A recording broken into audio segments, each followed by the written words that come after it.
성경에는 수백 명의 인물들이 등장합니다.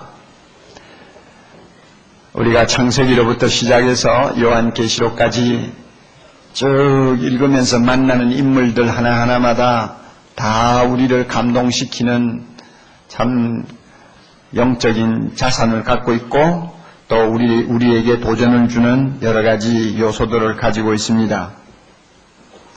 그 인물 가운데서 오늘 우리가 읽은 본문의 주인공 되는 다윗은 특별히 우리에게 도전적인 인물이라고 할 수가 있습니다. 누구든지 성경을 쭉 읽다가 오늘 우리가 읽은 이 본문 말씀에 오면은 잠깐 생각을 해보게 됩니다. 아마 여러분도 그런 경험이 계시리라고 봅니다. 하나님이 다윗을 보았습니다. 그 말은 다윗을 처음 보았다는 말도 되겠지만 어떤 면에서는 한참 다윗을 겪어본 다음에 하나님이 다윗을 평가하는 내용이라고도 볼 수가 있는데 무엇이라고 말씀하셨습니까? 내가 이새의 아들 다윗을 만나니 내 마음에 합한 자라. 내 마음에 합한 자라. 내가 내 뜻을 이루게 하리라. 야, 이 말씀 이거 참 대단한 말씀입니다. 그러니까 마음에 합한다는 말은 마음이 맞는다는 이야기예요. 마음에 든다는 말입니다. 우리가 이런 것은 설명을 안 해도 잘 알잖아요. 인간관계에서 마음이 특별히 죽이 맞는 사람들이 있잖아요. 서로 주고받는 것 특별한 거 없어도 마음이 서로 통하는 사람들이 있죠. 하나님이 다윗을 보면서 그렇게 느꼈나 봐요. 내 마음에 꼭 든다. 내 마음에 꼭 드는 이 사람을 통해서 내 뜻을 이루어 보겠다. 하나님이 그렇게 말씀하셨다는 것이죠. 이걸 보면 금방 읽고 넘어가기가 힘들어요. 야, 얼마나 부러운지요. 도대체 다윗이 어떠한 사람이길래 천지만물을 창조하신 하나님의 마음에 드는 사람이 되었을까? 우리가 이렇게 생각할 때 부럽다는 마음이 들죠.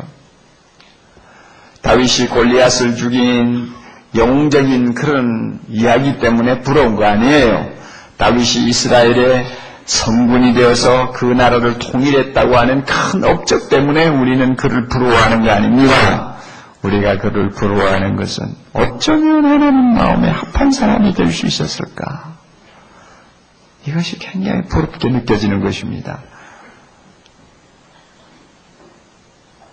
회사를 다니면서 상관의 마음에 드는 것도 쉽지 않다는 거 여러분 경험으로 잘 아시죠?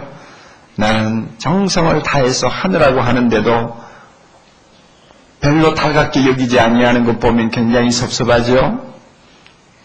사람 마음에 들기도 쉬운 거 아니에요. 그런데 하나님의 마음에 들었다니까 참 너무 부러운 존재다 하고 우리가 느끼게 됩니다. 그래서 하나님은 다윗을 통해서 자기 뜻을 다 이루셨습니다. 하나님의 큰 뜻이 뭡니까? 예수 그리스도를 세상에 보내셔서 이 세상을 구원하는 것입니다. 이 구원을 위해서 다윗을 사용하셨어요. 그래서 마태복음 1장 1절에 보면 처음부터 무엇이라고 나와요? 아브라함과 다윗의 자손 예수 그리스도의 세계라.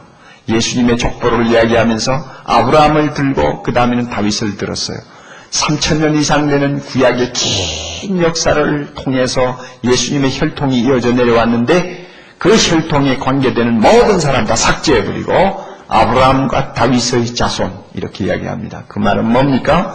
다윗이 예수님이 세상에 오시는 길을 닦아놓는데 결정적인 역할을 했다는 것입니다. 하나님이 다윗을 사용하셨어요. 왜? 자기 마음에 드는 사람이니까 사용하셨어요. 우리는 다윗과 같은 사람이 될 수가 없어요. 다윗은 다윗이고 우리는 우리입니다. 다윗이 한 일을 우리가 대신 할 수 있는 것도 아닙니다. 하나님이 다윗에게만 특별히 맡기신 일이 있어요. 그러나 다윗을 보면서 우리가 한 가지 욕심낼 수 있어요. 나도 하나님의 마음에 합한 사람 좀 될 수 없을까 하는 욕심이에요. 소원이에요. 만군의 여호와 하나님, 오늘도 살아계시고 영원토록 살아계셔서 영광과 찬양을 받으실 그 하나님의 마음에 다윗처럼 드는 사람이 좀 될 수 없을까? 이런 소원은 우리가 성경을 읽으면서 다윗을 만나면 반드시 가져야 됩니다. 어떤 유명한 목사님은 이 본문 말씀을 읽다가 너무너무 도전을 받고 다윗이 부러워가지고 갑자기 자기 영어 애명을 다윗으로 고쳐버렸죠. 이미 그분의 이름은 영어 이름이 포울이에요. 바울인데 온 세계적으로 이미 다 알려져 있는 이름이요. 뭐 인쇄물마다 다 들어가 있는 이름인데 그 이름을 갑자기 하루아침에 다윗으로 바꾸어버렸단 말입니다. 그래가지고 다들 웬일이냐 하고 소동을 벌인 때가 한 번 있었어요. 그런데 그 목사님의 변명이 이거예요. 하나님이 다윗을 보시고 내가 이새의 아들 다윗을 만나니 내 마음에 꼭 합한 자라 내가 그에게서 내 뜻을 이루게 하리라 하신 말씀 읽으니 너무 부러워서 나도 다윗처럼 좀 될 수 없을까 생각하다가 이름을 바꾸기로 했다고. 이름을 바꾸면 그만큼 다윗처럼 되려고 하는 자신의 큰 노력이 좀 더 강해질 수가 있다고 생각한 것이죠. 우리 모두 이런 좀 마음 자세를 가질 필요가 있습니다. 나도 다윗처럼 하나님의 마음에 꼭 드는 사람 될 수 없을까? 우리가 다윗처럼 하나님의 마음에 드는 사람 되려면 예수님을 닮아야 합니다. 우리는 다윗을 닮을 필요가 없어요. 그는 인간이에요. 예수님을 닮아야 합니다. 왜? 예수님은 다윗의 자손이에요. 그리고 예수님이 세상에 오셔서 계실 동안 이 세상 사는 사람들 가운데서 가장 하나님의 마음에 합한 사람이 예수님이었어요. 예수님이 세례받고 강에서 나올 때 하늘에서 음성이 들렸죠. 이는 내 사랑하는 아들이요 내 기뻐하는 자라. 기뻐하는 자라 하는 말은 내 마음에 합한 자라 하는 뜻입니다. 예수님 보고 하나님이 그렇게 말씀하셨어요. 변화산에 올라가셔서 예수님이 잠깐 그 모습이 하나님의 영광을 입은 모습으로 변화되었을 때가 있죠. 그때 하늘에서 들려온 음성이 뭡니까? 이는 내 사랑하는 아들이요 내 기뻐하는 자라. 하나님의 마음에 들었다고 말이에요. 예수님만큼 하나님의 마음에 합한 사람이 없었어요. 그러므로 우리는 예수님을 본받아야 됩니다. 하나님이 이것을 기뻐하시는가 봐요. 그러니까 모든 족속으로 제자를 삼으라고 그러잖아요. 모든 족속으로 예수 믿게 해서 예수님을 닮는 사람 만들어라. 작은 예수 만들어라. 하나님이 명령하셨어요. 왜? 작은 예수 되면 예수 닮는 사람이 되면 예수님이 하나님의 마음에 합한 것처럼 우리 모두가 하나님이 합한 사람이 될 수 있다는 것입니다. 그래서 사랑의 교회에서는 제자 훈련하느라고 실험을 하는 것입니다. 하나님이 원하는 것이 하나님의 마음에 합한 자니까 하나님의 마음에 합한 자가 되려면 예수처럼 되어야 된다고 말이에요. 그러니까 제자 훈련이다 뭐다 하면서 우리가 실험을 합니다. 하나님이 기뻐하는 일입니다. 우리가 이와 같이 하나님의 마음에 합한 자가 되기를 원하면 구체적인 목표를 세울 필요가 있습니다. 목표를 세워야 돼요. 목표를 세운다는 말은 책임의식을 갖는다는 말입니다. 목표 있는 사람은 그 목표를 달성하기 위해서 책임을 느낍니다. 그러나 목표가 없는 사람은 책임의식도 없어요.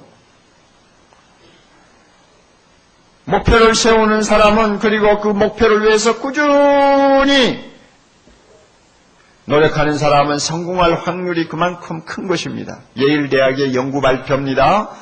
대학에서 공부하는 학생들 중에 앞으로 내가 어떤 목표를 가지고 공부를 해야 되겠다 하고 목표를 분명히 세워놓고 열심히 학업에 전진하는 사람은 전체 학생 중에 3%밖에 안 된다고 그래요.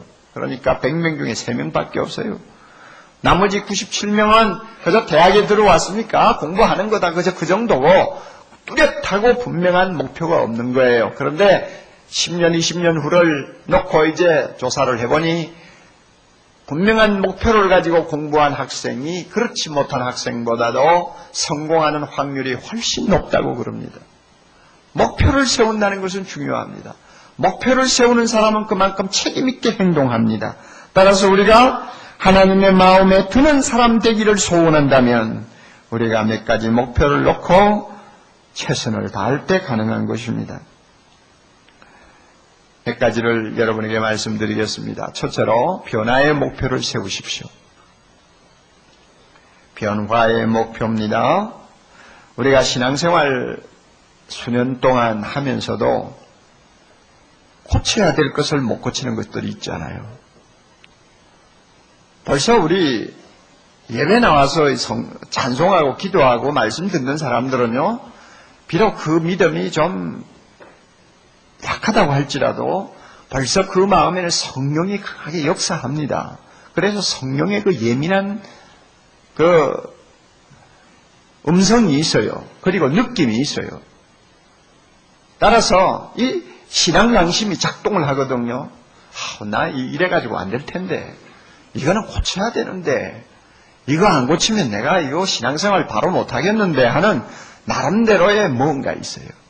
이거는 성령이 가르쳐 주시는 것입니다. 중요한 것입니다. 이런 것들은 고쳐야 됩니다. 변화를 해야 합니다. 그런 것들이 남아있는 이상은 하나님의 마음에 합한 자가 되기 어렵습니다. 이런 것은 고쳐야 되는데 하는 생각이 드는 것은 우리가 바꾸어야 돼요. 변화가 뭡니까? 하나님의 마음에 합하지 못하게 하는 요인들을 찾아서 제거하는 것이 변화입니다. 이것은 회개라는 말보다도 훨씬 더 광범위한 말입니다. 제거하는 거예요. 여러분에게 꼭 변화를 가져와야 될 것들이 뭔지 한번 생각해 보세요. 교회 안에는 보면 주상복합형 그리스도인들이 없잖아 있습니다. 주상복합형 건물이 뭔지 아시죠? 아파트도 되고 상가도 되는 건물이죠. 교회를 다니면서 주상복합형 그리스도인이 있어요. 지금까지 내가 갖고 있던 생각 안 바꾸어요. 습관도 안 바꾸어요. 또 생활의 여러 가지 지금까지 몸에 익은 것 절대 바꾸지를 않으면서 거기에다가 신앙생활을 하려고 해요. 하나님의 마음에 드는 사람이 되기 위해서는 꼭 변화를 주어야 될 것들을 변화시키지 않아요. 그러면서도 종교란에는 반드시 기독교인이라고 써요. 그리고 교회에 나와요. 이런 이중적인 구조를 가진 신앙생활은 바람직하지 않습니다. 꼭 전환시켜야 돼요. 변화를 주어야 합니다. 한두 가지 예를 들어볼까요? 변화를 주어야 될 내용. 미지근한 태도는 어떻습니까? 소극적인 태도 말입니다. 신앙생활하는 데 있어서 소극적인 태도요. 아침 이렇게 이럴 때 교회에 나와서 예배 드리시는 여러분들의 태도를 놓고 소극적이라고 말하기는 어려울지 모르지만 그러나 우리 가만히 생각해 보면요. 미지근한 것들이 있어요. 그 사람의 성격이 절대 소극적이 아니에요. 골프 하는 거 보면 그 사람 절대 소극적인 사람 아니에요. 직장 생활하는 거 보면 누구한테도 안 지겠다는 투지가 있는 사람이에요. 뭐 하나 잡았다는 끝을 보는 성격이에요. 그럼에도 불구하고 신앙생활에 대해서만은 미지근하다 그 말이에요. 주일날이라도 좀 더 일찍 일어나서 준비하고 나오면 얼마나 좋아요. 그런데도 신앙생활은 너무 미지근하니까 시간 맞추어서 오다가 보면 지각하고 어떤 때는 10분도 늦고 15분도 늦고 그렇지 않아요? 이 미지근한 상태 이것을 가지고 하나님을 기쁘시게 하지 못합니다. 하나님의 마음에 들 수가 없어요. 이런 사람 하나님이 싫어해요. 얼마나 싫어하는지 아세요? 요한계시록 3장 16절 보면 예수님이 하신 유명한 말씀 있잖아요. 라오디게아 교인들이 성격들이 그랬는지 영적으로 병이 들어 그랬는지 미지근했어요. 그래가지고 적극 성이 없어요. 가슴에 뜨거운 열정이 식어버렸어요. 그러니까 주님이 말씀하셨어요. 네가 이같이 미지근하여 덥지도 아니하고 차지도 아니하니 내 입에서 너를 토하여 내치리라. 내 입에서 너를 토해버리겠다. 내 입에서 너를 토해버리겠다. 하나님 싫어한다는 이야기죠. 미지근한 태도는 싫어합니다. 미지근한 이런 태도, 소극적인 신앙 태도가 습성이 되어버리면 참 어려워집니다. 뭐든지 습관이 되기 전에 고쳐야죠.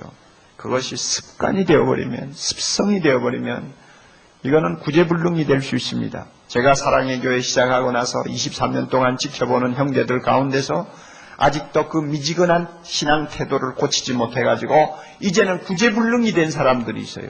나이도 23년을 더 먹었으니까 이제 나이까지 많아져가지고 어떻게 할 도리가 없어요. 그래도 교회는 다녀요. 참 답답해요. 너무나 답답해요.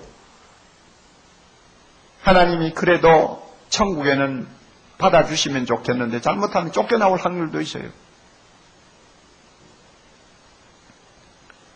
습성이라는 것은 중요합니다. 션 코비가 말한 것처럼요. 그는 습성을 이렇게 의인화시켜가지고 말을 했습니다. 습성이라는 놈을 잘 다루면 세계를 얻게 만들지만 습성이라는 놈을 잘못 다루면 나 자신을 파괴하게 만든다고 했습니다. 그래서 이런 말을 했어요. 나를 선택하십시오. 나를 훈련시키십시오. 나를 엄격하게 다루십시오. 그리하면 나는 당신의 발 앞에 세계를 주겠습니다. 그러나 나를 우습게 대하면 난 당신을 파괴할지 모릅니다. 내가 누군지 아십니까? 나는 습성이라는 존재입니다. 그래서 습성이라는 거 잘 선택합니다. 좋은 습성 선택해서 잘 훈련하고 엄격하게 다루면 그 좋은 습성 때문에 내가 세계를 얻을 수 있어요. 그러나 나쁜 습성을 내가 받아가지고 그것을 내 몸에 그저 자리 잡게 만들면요, 결국은 내 자신을 파괴시키고 맙니다. 신앙생활에도 마찬가지예요. 신앙생활에도 좋은 습성이 있고 나쁜 습성이 있어요. 나쁜 습성, 미지근한 그런 태도를 내 습성화 시켜버리면 그것은 결국 하나님 나라를 내 발 앞에 가지고 오는 것이 아니라 나를 파괴시키고 말아요. 이런 것들은 반드시 변화를 시켜야 됩니다. 변화시켜야 돼요. 그대로 두고 하나님의 마음에 합한 자 되기는 어려워요.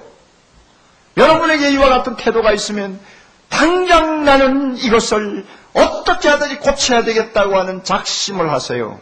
그리고 1년을 여러분이 최선을 다해야 됩니다. 세속화는 어떻습니까? 세속화도 변화를 주어야 될 중요한 대상이 될 수 있습니다. 가치관이 이중적이라 그 말입니다. 교회 안에서는 성경적으로 사는 것 같이 생각하고 사회에 나가면 세상 법칙대로 세상 가치관대로 살려고 하는 사람, 그거 세속화된 사람입니다. 여러분, 배가 물 위에 떠 있는 것은 정상입니다. 그러나 배 안에 물이 가득 차는 것은 그것은 비정상입니다. 배는 물 위에 떠 있어야 돼요. 예수 믿는 사람 세상에 살아야 됩니다. 세상 한가운데 있어야 됩니다. 아무리 썩고 냄새나고 부패했다 할지라도 우리는 세상 가운데서 빛과 소금이 되어야 됩니다. 이건 정상이요. 그러나 세상의 모든 잘못된 가치관이 내 속에 들어와서 내 안에 가득 차는 것은 비정상이에요. 그것은 물이 들어와서 가라앉는 배와 같아집니다. 세상의 모든 잡된 것들이 내 속에 들어오도록 만드는 것, 이것이 세속화라고 말입니다. 그래서 세상에 나가면 세상 관례대로, 세상 법칙대로, 세상 돌아가는 대로 살려고 합니다. 이런 태도가 여러분에게 있습니까? 있어요? 있으면 그것은 변화를 주어야 됩니다. 고쳐야 될 변화의 대상입니다. 그런 이중적인 마음을 가지고 하나님의 마음에 들 수가 없어요. 교회 밖에서나 교회 안에서나 우리는 어떤 일을 만나도 하나님이 무엇이라고 하느냐, 하나님이 무엇을 좋아하시느냐, 나는 어떻게 하면 성경적으로 할 수 있느냐, 이 생각을 먼저 우리가 마음에 두고 판단해야지. 세상 돌아가는 대로 따라가는 것, 이것은 바람직한 것이 아닙니다. 이런 것들은 변화시켜야 됩니다. 수문제는 어떻습니까, 여러분? 마음에 수문제가 없나요? 저나 여러분이나 마음에 수문제가 있을 수 있죠? 겉으로는 특별히 법에 걸릴 일을 하지 않는다 할지라도 우리 마음에 보면 용서해야 될 자 용서하지 않고 끝까지 고집 피우는 죄가 있죠.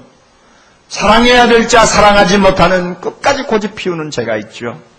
저와 같은 입장에서 보면 남은 자를 가르치면서 내 자신을 가르치지 못하는 죄들이 있죠. 이런 거 수문제라고 말이에요. 음란하고 성적으로 잘못된 것에 너무 관심을 자꾸 기울이고 자꾸 마음을 빼앗기는 고질적인 수문제가 있을 수 있죠. 돈에 대한 욕심, 탐욕을 예수 30년을 믿었는데도 뿌리를 뽑지 못하고 질질 끌려다니는 탐욕이 있죠.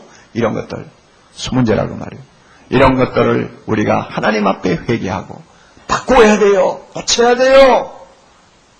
그래야만이 우리가 하나님의 마음에 합한 자가 될 수 있습니다. 그래서 여러분, 만군의 여호와 하나님, 온 우주의 주가 되신 가장 높으신 그분의 마음에 들기 위하여 변화의 목적을 세우세요. 바꾸어야 할 것, 고쳐야 될 것들이 무엇인가를 정해놓고 그것을 고치고 바꾸어서 하나님의 마음에 드는 사람 되고자 하는 간절한 열망을 가지세요. 이것이 하나님의 자녀의 태도입니다. 성령께서 여러분에게 가르쳐 주시기를 바랍니다. 두 번째로 성장의 목표를 세우세요. 우리는 발전해야 될 것들이 여러 가지 있습니다. 자녀를 낳아서 키우는 부모가 볼 때에 자식이 도무지 성장을 안 하면 그 자녀 부모에게 근심이 되지 않아요?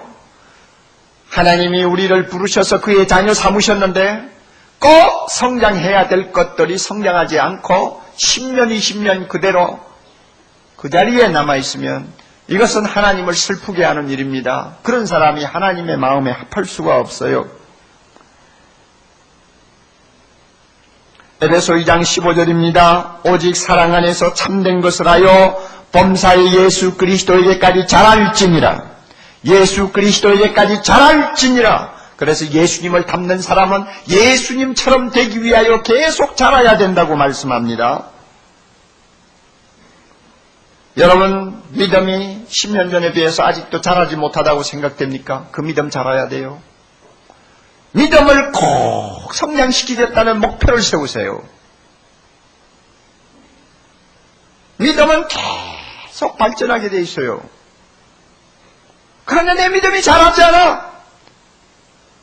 어떤 사람은 처음에 믿음에 비해서 더 믿음이 그저 뒷걸음을 쳤어. 그래가지고 하나님의 마음이 어떻게 듭니까? 내 믿음 꼭 키우고 싶다 하면 교회 안에 여러 가지 믿음을 키울 수 있는 프로그램들이 많이 있잖아요. 그리고 믿음 좋은 형제자매들이 많이 있잖아요. 자꾸 헛소리하는 믿음 좋지 못한 사람들 따라다니지 말고 헛소리하는 사람들 따라다니면 나도 나중에 헛소리한다고요. 믿음 좋은 사람 가까이 하세요. 그리고 믿음을 키울 수 있는 일이면 무엇이든지 여러분이 시간 내세요. 그러면 믿음이 자라요. 여러분, 우리가 하나님을 아는 일에도 계속 성장해야 됩니다. 하나님을 한 번 알았다고 그것으로 다 한 것 아니잖아요. 하나님을 많이 알도록 하기 위해서 우리 손에 성경을 들려주셨어요. 성경을 들려주셨어요. 성경 보면 하나님이 누구신가를 우리는 계속 더 알게 됩니다. 하나님이 어떤 마음을 갖고 계시는가를 압니다. 하나님이 이 세상을 향해서 어떤 큰 계획을 갖고 계시는가를 우리는 알아요. 하나님이 나에게 원하는 것이 무엇인지를 알아요. 그러므로 성경을 많이 알면 알수록 그 성경을 내 마음에 담고 주야로 묵상하는 사람이 되면 될수록 우리는 우리의 성경의 지식이 자라는 것입니다. 하나님에 대한 지식이 자라는 것입니다.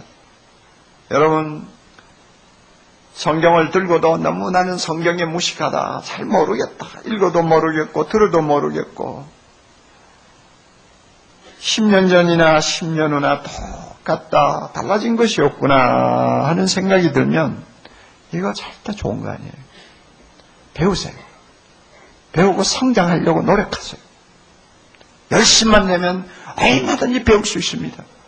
시간이 나지 않아서 어떤 프로그램에 참여 못하면 테이프를 사서 들어도 자습을 해도 얼마든지 말씀에 실력이 쌓아질 수 있도록 여러분이 노력할 수 있습니다. 여러분, 신앙인격은 어떻습니까? 믿음은 좋아 보이는데 신앙인격이 자라지를 않아가지고 날마다 사고를 일으키고 사람들에게 상처를 주는 그런 인격을 가진 분들이 없나요? 그래가지고 하나님의 마음에 어떻게 들겠어요? 우리 예수 믿는 사람의 신앙인격은 계속 자라게 돼 있어요. 성숙하게 돼 있어요. 옛날에는 어린아이같이 행동했지만 예수 믿고 10년, 20년 되면 예수님을 닮아가는 성숙한 인격이 됩니다. 그래서 만나는 자들에게 기쁨을 주고 그들에게 덕을 세우고 가는 곳마다 그 사람 때문에 주변의 사람들이 좋은 영향을 받는 인격이 된단 말입니다. 그런데 내 인격이 그러지를 못해요. 항상 사고뭉치예요. 자식들 상처 주고 남편 상처 주고 아내 상처 주고 날마다 제 성격대로 그저 여기 치고 저기 치고 하면서 새벽 되면은 예수 부르짖고 교회 나가면은 극성을 피우고 여러분 그런 어린애 같은 신앙인격 갖고 있어요? 안 돼요. 그런 것은. 인격은 자라야 합니다.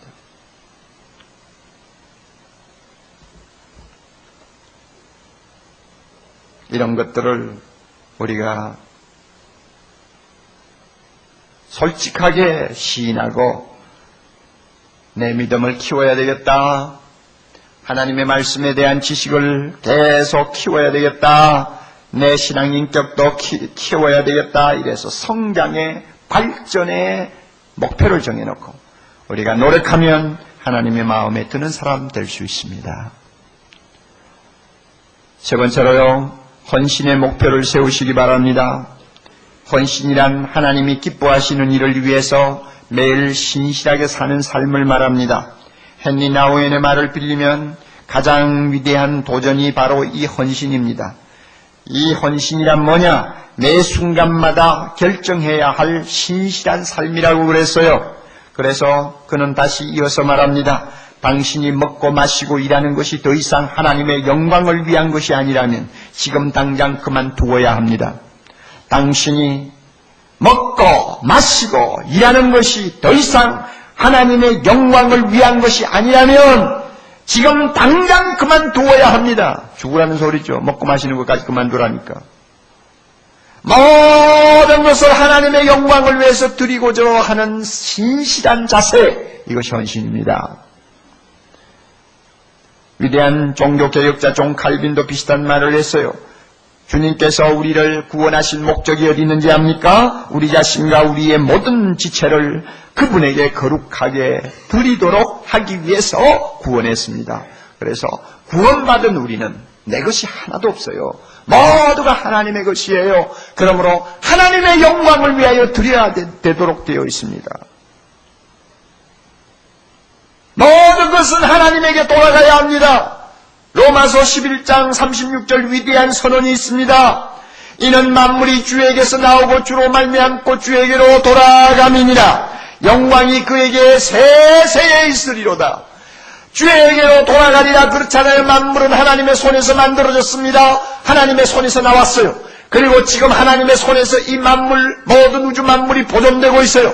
그리고 결국은 이 모든 우주 만물이 하나님의 손으로 돌아갑니다. 하나님에게로 돌아가게 돼 있어요. 그러므로 우리의 삶 전부는 하나님에게 드려지는 것이어야 합니다. 하나님의 손에 다시 돌려드려야 합니다. 이것이 헌신이라고 말이에요. 내 것이라는 건 하나도 없어요.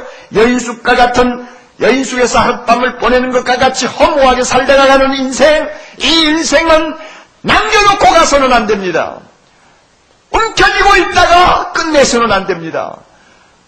이 모든 인생에 있어서 하나님이 나에게 맡겨놓으신 것들은 내가 사용하면서 전적으로 하나님의 영광을 위하여 드려야 됩니다. 그리고 마지막에는 남아있는 것이 없도록 내 몸, 내 시간, 내 달란트, 내 재물, 내 모든 인생의 전부를 하나님의 손에 드리고 하나님 앞에 서야 비로소 하나님의 마음에 합한 사람이 될 수가 있어요. 이런 목표를 가지고 우리가 살아야 됩니다. 헌신의 목표입니다.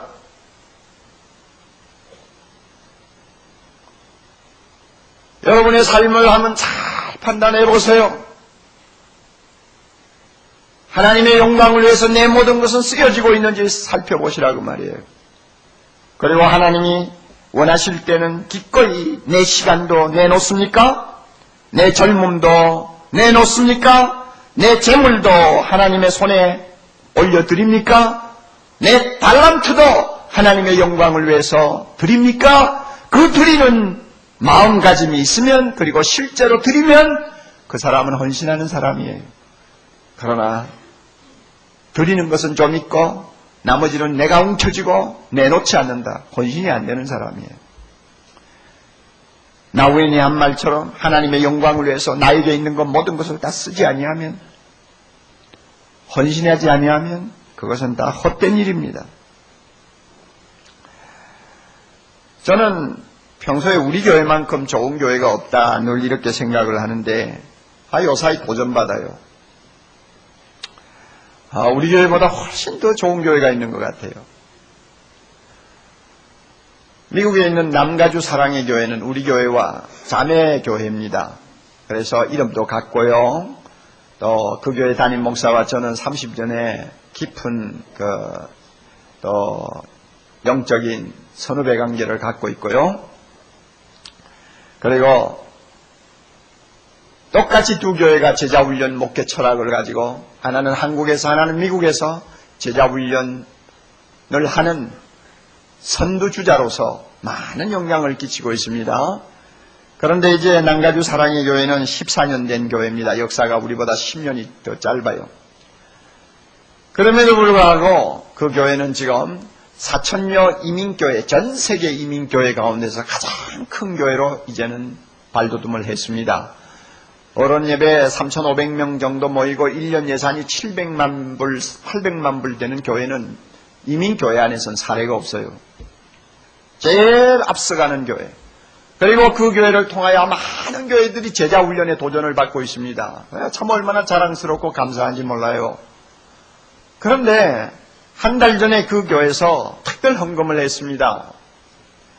헌금을 한 목적은 이 이민 2세들을 믿음으로 바로 키워야 되겠는데 정말로 영국의 이튼 스쿨처럼 참 지도자다운 지도자를 길러낼 만한 어떤 센터가 하나 있어야 되겠는데 이 센터를 남가주 사랑의 교회가 하나 만들자. 이게 프로젝트였어요. 그래가지고 예산을 700만 불을 세웠습니다. 700만 불이면 여러분 우리 돈으로 얼마나 되는지 대충 아시죠? 한 100억 가까이, 100억 조금 더 되는지도 몰라요. 700만 불 예산을 세웠어요. 교인 3,500명에 700만 불 헌금을 작정한 거예요. 그런데 얼마 나왔는지 알아요? 1,000만 불하고 조금 더 나왔어요. 헌금이요. 그러면 1,000만 불하고 헌금 1,000만 불이 좀 더 났다면은 우리 교회 사이즈로 보면 우리보다 한 6분의 1 작은 교회로 생각을 하면 출석률로 봐서 우리 교회로서는 600에서 700억을 헌금한 것이나 같은 것입니다. 네, 놀랐어요. 그런데 저 마음을 특별히 감동시킨 거 있어요. 목표가 700만 불인데 교인들이 얼마나 열심히 하나님 앞에 자신의 물질을 가지고 헌신하기를 원했는지 1,000만 불이 넘었다. 지금까지 나는 목회를 해도 그런 경험을 한 일이 없어요. 그리고 또 저를 감동시킨 것은 그 교회는 3년 전에 1,몇백만 불을 들여서 교회를 새로 지은 교회입니다. 그러니까 3년 전에 벌써 교인들은 있는 힘을 다해서 헌금을 한 거예요. 뭐 어떤 성도는 목사님 밭주고 싶어도 바칠 것이 없습니다 하는 말을 할 정도로 그야말로 쥐어짜서 하나님이 원하시는 일에 드리겠다고 드린 교회입니다. 그래서 지금 그렇게 엄청난 큰 교회가 됐잖아요. 왜 불과 그렇게 헌금하고 3년도 안 됐는데 또 헌금하는데 교인들이 최선을 다한 거예요. 그러니까 1,000만 불이 넘었죠. 그 교회가 제자훈련을 통해서 터가 닦이고 제자훈련을 통해서 예수님을 닮아 하나님의 마음에 합한 자 되는 것이 자신의 마음에 있는 가장 소원이라고 할 때 하나님의 마음에 합하기 위해서는 하나님이 달라 하면 드리는 것, 나에게 있는 것도 기쁨으로 내놓는 것, 이것이 하나님의 마음에 드는 사람의 태도라는 것을 그들이 배운 거죠. 다윗을 보세요. 그 임금을 40년 동안 하면서 쌓아놓은 보화, 쌓아놓은 재물, 마지막에는 하나님 나라를 위해서 하나님의 이름을 위해 짓는 성전을 위하여 하나도 남겨놓지 않냐고 다 쓸어놓고 갔잖아요. 자기 것이라는 거 남겨놓고 가지 않았어요. 하나님의 손에 다 바치고 갔어요. 하나님이 그런 사람을 기뻐하시는 것입니다. 사랑하는 형제자매 여러분, 여러분에게 헌신의 사각지대가 없습니까? 시간은 좀 내서 교회를 위해서 또 전도를 위해서 좀 열심히 하는 것 같은데 헌금 이야기만 나오면 얼굴빛이 싹 달라지는 여러분 그런 헌신의 사각지대가 없어요? 하나님의 마음에 합하지 못합니다. 헌금은 좀 하는데 시간은 절대로 내놓지 않고 철저하게 자기만을 위해서 시간을 쓰는 사람 없습니까? 헌신의 사각지대가 남아있는 것입니다. 이런 사각지대를 가지고는 하나님을 기쁘게 할 수 없습니다. 사랑하는 형제자매 여러분, 오늘 제가 말씀을 드렸습니다. 다윗처럼 하나님의 마음에 합한 자 되기를 원하는 소원을 가지면 우리는 몇 가지 목표를 설정해야 된다고 합니다. 변화의 목표가 무엇인지 여러분이 찾으십시오. 변화의 목표가 뭔지, 발전의 목표, 성장의 목표가 무엇인지 찾으세요. 그리고 헌신의 목표가 무엇인지 찾아서 그 목표를 달성하기 위하여 우리가 최선을 다하고 책임 있는 신앙생활을 하면 우리도 하나님의 마음에 합한 자가 될 수 있다고 저는 분명히 믿습니다. 우리 모두가 이와 같이 하나님의 마음에 합한 자 되어 주님의 뜻을 우리를 통해서 이루시는 놀라운 일들이 우리의 생을 통해서 일어날 수 있도록 하나님이 은혜 주시기를 여러분 진심으로 축원합니다. 다 같이 기도하십시다. 거룩하신 하나님 아버지, 우리 모두가 다윗처럼 예수님처럼 하나님의 마음에 드는 하나님의 마음에 합한 자 될 수 있도록 축복해 주옵소서. 고칠 것은 고치게 하시고 성장해야 할 것은 성장하게 하시고 헌신해야 될 것은 헌신하게 하소서. 우리 주님 온 우주의 주가 되신 하나님의 마음에 꼭 드는 사람들 되어 하나님이 주시는 모든 축복을 받아 누리기에 부족함이 없도록 은혜 베풀어 주시옵소서. 예수님 이름으로 기도하옵나이다. 아멘.